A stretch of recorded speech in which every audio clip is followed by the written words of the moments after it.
आप सभी भाई बहनों का मैं रेवरेंड एडविन सैमुअल हार्दिक स्वागत करता हूं। आज हम 1000 वर्ष के राज्य के विषय में प्रभु के वचन से हम देखेंगे कि प्रभु यीशु मसीह का जो 1000 वर्ष का राज्य होगा, जो विश्वासी उस पर विश्वास करते हैं, जिन्होंने नया जन्म पाया है और प्रभु यीशु मसीह के आने तक अपने आप को पवित्रता और धार्मिकता में बना के रखेंगे, वह लोग प्रभु यीशु मसीह के साथ 1000 वर्ष के राज्य में शामिल होंगे। मैं आपके सामने प्रकाशित वाक्य उसका 20 अध्याय 1 से 4 वचन को पढ़ना चाहता हूं। वहां पर लिखा है, फिर मैंने एक स्वर्गदूत को स्वर्ग से उतरते देखा, जिसके हाथ में अथाह कुंड की कुंजी और एक बड़ी जंजीर थी, और उसने उस अजगर अर्थात पुराने सांप को, जो इब्लीस और शैतान कहलाता है, पकड़ के 1000 वर्ष के लिए बांध दिया और उसे अथाह कुंड में डालकर बंद कर दिया और उस पर मुहर कर दी कि वह 1000 वर्ष के पूरे होने तक जाति जाति के लोगों को फिर ना भरमाए। इसके बाद अवश्य है कि थोड़ी देर के लिए वह फिर खोला जाए। फिर मैंने सिंहासन देखे और उन पर लोग बैठ गए और उनको न्याय करने का अधिकार दिया गया, और उनकी आत्माओं को भी देखा, जिनके सिर यीशु की गवाही देने और परमेश्वर के वचन के कारण काटे गए थे, और जिन्होंने न उस पशु की और न उसकी मूरत की पूजा की थी और न उसकी छाप अपने माथे और हाथों पर ली थी। वे जीवित होकर मसीह के साथ 1000 वर्ष तक राज्य करते रहे। प्रभु यीशु मसीह के 1000 वर्षीय राज्य के विषय में बाइबल के विद्वान 3 प्रकार के विचार रखते हैं। पहला विचार है कि यह राज्य कलीसिया के ऊपर उठाए जाने और महाक्लेश के बाद होगा। दूसरा विचार है कि यह राज्य महाक्लेश के पहले होगा, और तीसरा विचार है यह राज्य अभी चल रहा है। लेकिन बाइबल के अधिकांश विद्वान इस बात पर विश्वास रखते हैं कि इससे पहले कि महाक्लेश आए, प्रभु यीशु मसीह अपने लोगों को स्वर्ग में उठा लेगा, अर्थात प्रभु पर विश्वास करने वाले लोगों के ऊपर महाक्लेश का कोई प्रभाव नहीं होगा। तो आज मैं आपके सामने 1000 वर्ष के राज्य के विषय में कुछ बातों को रखना चाहता हूं कि वह 1000 वर्ष का राज्य जो है वो किस प्रकार का राज्य होगा और उस समय में क्या क्या घटित होगा। तो पहला पॉइंट है कि शैतान के काम को बंद कर दिया जाएगा। प्रकाशित वाक्य 20 अध्याय और 2 पद में वहां पर लिखा हुआ है कि और उसने उस अजगर अर्थात पुराने सांप को, जो इब्लीस और शैतान है, पकड़ के 1000 वर्ष के लिए बांध दिया। तो जब शैतान 1000 वर्ष के लिए बांध दिया जाएगा तो स्वाभाविक है कि उसके काम को बंद कर दिया जाएगा। उसकी सारी जो हरकतें हैं, गतिविधियां हैं, वो बंद हो जाएगी, और इस समय पर मनुष्य को पाप में गिरने, धोखा खाने या किसी भी प्रकार अंधकार में जाने का अवसर नहीं होगा। दूसरी बात है, परमेश्वर प्रभु यीशु द्वारा पृथ्वी पर राज्य करेगा, ऐसा राज्य जो आज तक कभी नहीं हुआ। अगर हम यशायाह की किताब और उसका 11 अध्याय और 9 पद को पढ़ेंगे तो वहां पर लिखा है, मेरे सारे पवित्र पर्वत पर ना तो कोई दुख देगा और ना हानि करेगा, क्योंकि पृथ्वी यहोवा के ज्ञान से ऐसी भर जाएगी जैसा जल समुद्र में भरा रहता है। दूसरा पतरस 3 अध्याय और 13 पद में लिखा है, पर उसकी प्रतिज्ञा के अनुसार हम एक नया आकाश और नई पृथ्वी की आस देखते हैं, जिनमें धार्मिकता वास करेगी। तो मेरे प्रियो, एक ऐसा राज्य होगा जो आज तक कभी नहीं हुआ। तीसरी बात है, फिलिस्तीन देश अपनी सुंदरता व महिमा को प्राप्त करेगा।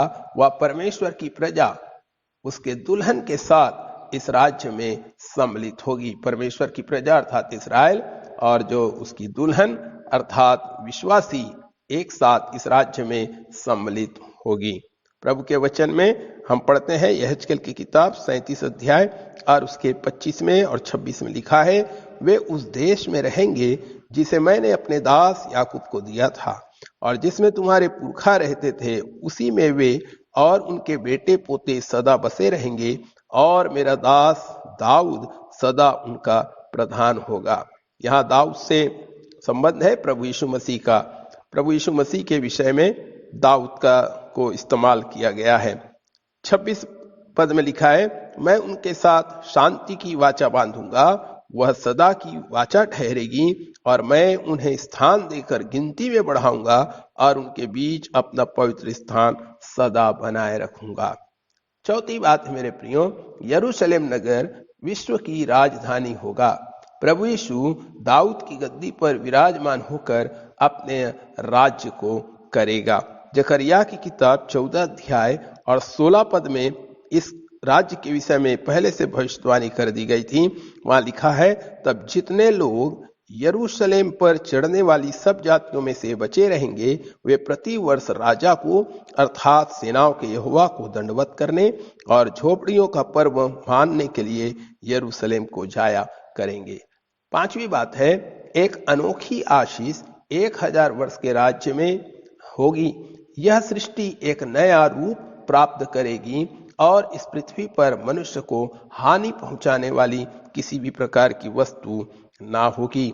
रोमियो की किताब 8 अध्याय और 21 और 22 पद में लिखा है कि सृष्टि भी आप ही विनाश के दासत्व से छुटकारा पाकर परमेश्वर की संतानों की महिमा की स्वतंत्रता प्राप्त करेगी, क्योंकि हम जानते हैं कि सारी सृष्टि अब तक मिलकर कराहती और पीड़ाओं में तड़पती है।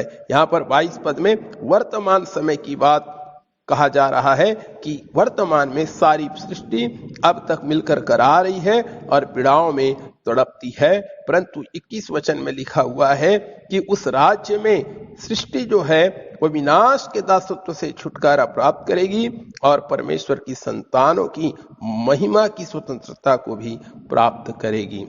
छठवीं बात है वो है धार्मिकता का साम्राज्य।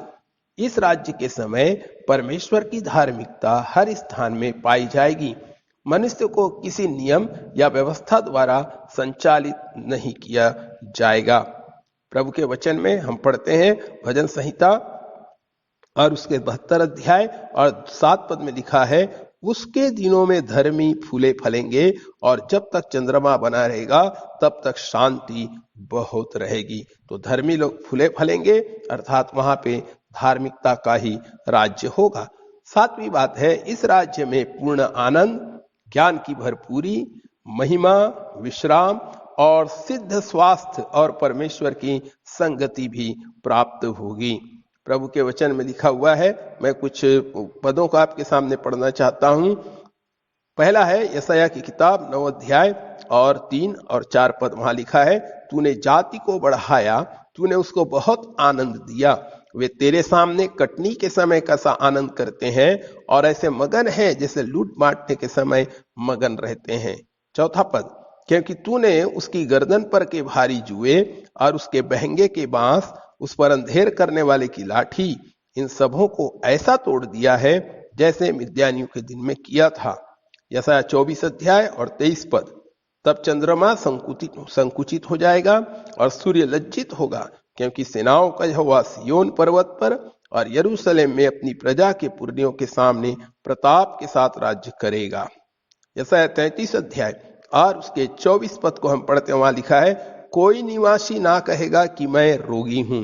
तो उस राज्य में कोई रोगी भी नहीं रहेगा। कोई निवासी ना कहेगा कि मैं रोगी हूं और जो लोग उसमें बसेंगे उनका अधर्म क्षमा किया जाएगा।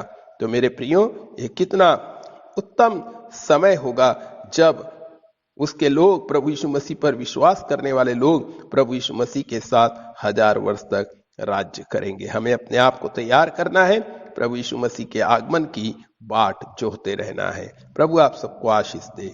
आमीन।